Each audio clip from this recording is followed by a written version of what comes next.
अस्सलाम वालेकुम। हम आज आए हैं लिथुआनिया में और यहाँ की एक बहुत खूबसूरत झील पे बैठे हुए हैं।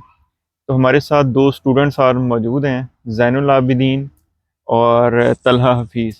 तलहा हफीज़ मेरे छोटे भाई हैं और ये लिथुआनिया में विलिनियस यूनिवर्सिटी के स्टूडेंट्स हैं। तो आज हम थोड़ा सा बात करेंगे स्टूडेंट एडमिशन्स के बारे में। यूरोप में अगर आप एमएस या पीएचडी में एडमिशन लेना चाहते हैं तो उसमें सबसे जो बेस्ट ऑप्शन है वो जर्मनी है। वहाँ पर dad scholarship is the best option in Germany. दूसरे नंबर पर इटली आजकल पाकिस्तानियों को बहुत ज़्यादा स्कॉलरशिप दे रहा है, तो इटली बहुत अच्छा ऑप्शन है। बट ये दोनों गुज़रते वक्त के साथ साथ सैचुरेटेड होते जा रहे हैं। तो और उसमें वीज़ा में भी काफ़ी अब प्रॉब्लम आना शुरू हो गए हैं। तो हम ऐसी अब मार्केट की तलाश में है जहाँ पे वीज़ा भी आसानी से लग जाए और स्टूडेंट्स को एडमिशन भी आसानी से मिल जाए। तो उसके लिए Lithuania is the best option now days. तो यहाँ की जो विलिनियस यूनिवर्सिटी है वो यूरोप की 100 टॉप यूनिवर्सिटीज़ में आती है और बहुत खूबसूरत यूनिवर्सिटी है और उसका जो क्वालिटी ऑफ एजुकेशन है वो बहुत अच्छा है। तो जैन चूँकि ये एक्सपीरियंस स्टूडेंट हैं और मेरे भाई जो हैं वो भी न्यू स्टूडेंट हैं, तो हम जो है ना जैन से स्टार्ट करते हैं और जैन से पूछते हैं हम कि एप्लीकेशन प्रोसीजर क्या है, क्राइटेरिया क्या है, और एक कंप्लीट ओवरव्यू जो है ना वो जैन हमें देंगे। अस्सलाम वालेकुम जैन, कैसे हैं आप? वालेकुम अस्सलाम। अच्छा जैन, पहले मुझे आप ये बताएं कि बैचलर प्रोग्राम में, आप चूँकि हुँ, बैचलर प्रोग्राम में हैं ना, जी हम पहले बिल्कुल। बात करते हैं बैचलर प्रोग्राम का। जी। तो बैचलर प्रोग्राम में एडमिशन लेने का क्राइटेरिया क्या है? अच्छा, सबसे पहले ना आपको अपने मार्क्स सिक्योर करने होते हैं, जो आपने एफएससी अपनी प्रीवियस एजुकेशन में आपने किए होते हैं। जो इनकी रिक्वायरमेंट है, सबसे पहले 50% आपको ओवरऑल मार्क्स चाहिए। और अगर आप आ रहे हैं सोशल साइंस के अंदर अगर आप आ रहे हैं, तो आपको 50% मार्क्स आपको मैथ में और अपनी इंग्लिश में सिक्योर करने पड़ते हैं, ओवरऑल के अलावा। अगर तो आपने अपनी ये 50% मार्क्स सिक्योर कर लिए हैं, तो आप यहाँ पे एडमिशन इजीली ले सकते हैं। कोई इतना प्रॉब्लम नहीं है एडमिशन लेना, क्योंकि कंपटीशन यहाँ पे कम है। और इसके लिए आइट्स भी नहीं चाहिए आपको, तो इतना मुश्किल प्रोसेस नहीं है, आप खुद भी ये प्रोसेस कर सकते हैं। अच्छा, देखें जो बैचलर प्रोग्राम है ना हम्म, उसमें जर्मनी में एडमिशन लेना तकरीबन इम्पॉसिबल है और जी आपको बिल्कुल। वहाँ पे लैंग्वेज कोर्स भी करना पड़ता है हम्म, बैचलर में एडमिशन लेने। और यूरोपियन कंट्रीज़ में भी आपको बैचलर में एडमिशन जो है ना मुश्किल से मिलता है जी बिल्कुल। इंटर बेस पे। तो ये उन्होंने बड़ी अच्छी बात बताई, लिथुआनिया एक ऐसा कंट्री है जहाँ पर आप बैचलर में भी एडमिशन ले सकते हैं और आइट्स की भी ज़रूरत नहीं है जी इधर। बिल्कुल नहीं है। तो ये भी एक प्लस पॉइंट है लिथुआनिया का बैचलर प्रोग्राम में एडमिशन का। और सेम लाइक मास्टर प्रोग्राम और पीएचडी प्रोग्राम, तो वो भी यहाँ पर बहुत अच्छे हैं और उसमें एडमिशन रेशियो भी अच्छी है और वीज़ा अप्रूवल रेशियो भी तकरीबन 98% है। अच्छा, अब मेरा दूसरा क्वेश्चन ये है कि how to apply in universities. Uh, आसान अल्फाज में बताएं कि यूनिवर्सिटी में अप्लाई कैसे करना है। ठीक है। अच्छा, यहाँ पे जी यूनिवर्सिटीज़ हैं, 6-7 यूनिवर्सिटी हैं जिसमें आप अप्लाई कर सकते हैं, जो आपको इंग्लिश कोर्सेज़ देती हैं। तो अगर आप गूगल में भी सर्च करते हैं ना कि यूनिवर्सिटीज़ इन लिथुआनिया या विलिनियस आप लिखते हैं, तो आपको सारी यूनिवर्सिटी की लिस्ट आ जाती है। वहाँ पे हर यूनिवर्सिटी का वेबसाइट मेंशन होती है। आप यूनिवर्सिटी की वेबसाइट पे जाएँ, नीचे अप्लाई नाउ का ऑप्शन आ रहा होता है। तो वहाँ से अपने डॉक्यूमेंट्स और आप अपलोड करते हैं, तो आप लोग की एक एप्लीकेशन फ़ी जनरेट होती है, जिससे आप पे करते हैं, तो आपकी एप्लीकेशन सबमिट हो जाती है। एप्लीकेशन सबमिट करने के बाद विदिन 7 डेज़ आपसे यूनिवर्सिटी कॉन्टैक्ट करती है और आपको इंटरव्यू के लिए बुलाती है। जब अपना इंटरव्यू आप क्लियर करते हैं, तो आपको यूनिवर्सिटी एक्सेप्टेंस लेटर दे देती है, जिसके बाद आप फ़ी पे करके अपना वीज़ा प्रोसेस स्टार्ट करते हैं। अच्छा, उसमें ये सारा वो ऑनलाइन प्रोसीजर है? जी, ऑनलाइन प्रोसीजर सारा। ठीक है। तो उसमें जब आपने वहाँ पे एप्लीकेशन अपनी प्रोसीड कर दी, उसके बाद पेमेंट कर दी, तो फिर नेक्स्ट क्या प्रोसीजर है? अ, एप्लीकेशन फ़ीस पे करने के बाद हम्म। या आपने जो अपनी ट्यूशन फ़ीस देने के बाद? नहीं, आपने अप्लाई कर दिया, हाँ जी। एप्लीकेशन फीस पे कर दी, उसके हुँ। बाद नेक्स्ट क्या प्रोसीजर है? नेक्स्ट प्रोसेस ये होता है कि जो यूनिवर्सिटी होती है आपका इंटरव्यू लेती है। आपका हम्म। कैलिबर चेक करती है कि आप हमारे कैलिबर पे आते भी हैं, नहीं। अगर हम्म। तो आपकी मोटिवेशन अच्छी होगी और आप पढ़ने वाले स्टूडेंट्स हैं, तो आपकी यूनिवर्सिटी उठा लेती है, इतना मसला नहीं होता।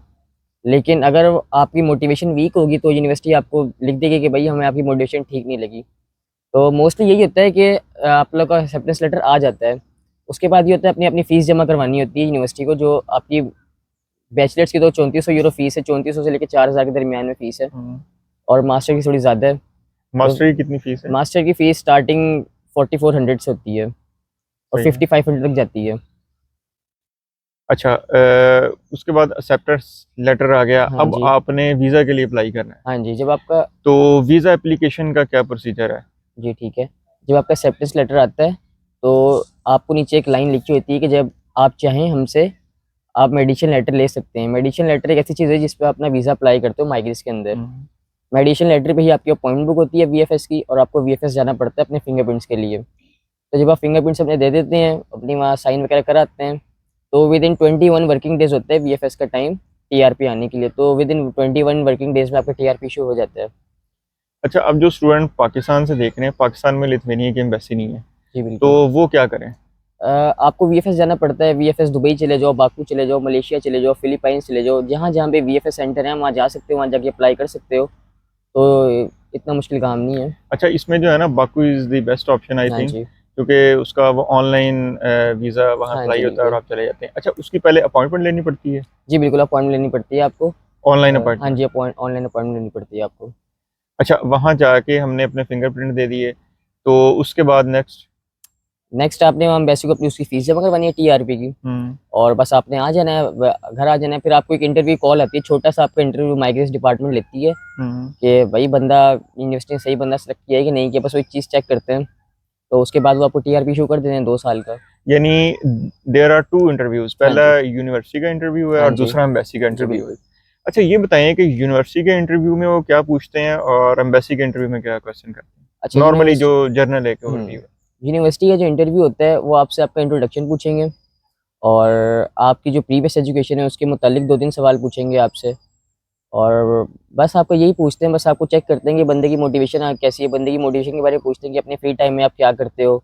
अ, आपको आपकी नॉलेज किस चीज़ के अंदर है, आपकी हॉबीज़ पूछते हैं और अगर आप बात करते हैं माइग्रेशन इंटरव्यू की, तो वो सबसे पहले आपसे कहते हैं कि अपना पासपोर्ट हमें आप दिखाएँ। जब अपना पासपोर्ट आप उन्हें दिखाते हैं, तो वो आपसे छोटा-सा इंट्रोडक्शन लेते हैं कि हमें छोटा-सा इंट्रोडक्शन दें। आपकी यूनिवर्सिटी के बारे में पूछते हैं कि आपकी यूनिवर्सिटी कौन-सी है, आपकी यूनिवर्सिटी की फ़ीस पूछते हैं और आपकी यूनिवर्सिटी किस सिटी में है। जनरल बातें पूछते हैं कि बंदा जो आ रहा है पढ़ने के लिए, उसे इतनी नॉलेज हम्म, है या नहीं, बस ये छोटे-मोटे सवाल पूछते हैं। बिल्कुल सही। अच्छा, इसमें वीज़ा अप्रूवल रेशियो कितना है? देखा जाए तो उसकी तो अभी फ़िलहाल 99% आप कह सकते हैं। ज़बरदस्त। हाँ जी, यानी अभी भी अच्छा रेशियो है बहुत उसमें? अच्छा रेशियो है। हाँ जी। सही है। तो ये एक जो है वो शॉर्ट ओवरव्यू था। इसमें अगर कोई किसी का कोई क्वेश्चन हो तो वो पूछ सकते हैं, ताकि फिर हम जो है वो स्टूडेंट से एक दोबारा एक लाइव सेशन करके उसमें जो है वो उनसे पूछ लें।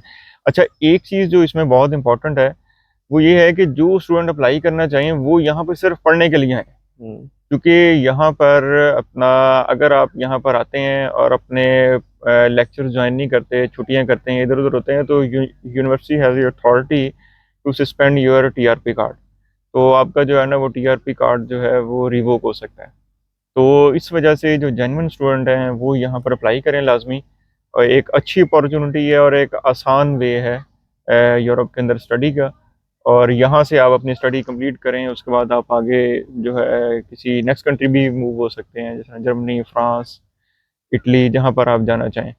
तो बट जो है आप एक पूरे प्लानिंग के साथ और मिशन के साथ आएँ कि आपने यहाँ पर अपनी स्टडीज़ कंप्लीट करनी है और फिर जो है ना वो आगे आपने प्रोग्रेस करना है।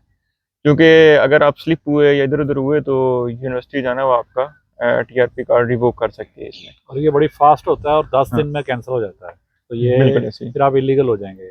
यानी अगर एक बड़ा ये अच्छा ईजीएस्ट वे है, तो उसमें उन्होंने ये चेक एंड बैलेंस भी रखा हुआ है। एक बड़ा इंपॉर्टेंट क्वेश्चन है इसमें कि यहाँ पे जो स्टूडेंट आते हैं एडमिशन लेते हैं तो वो कितने घंटे काम कर सकते हैं?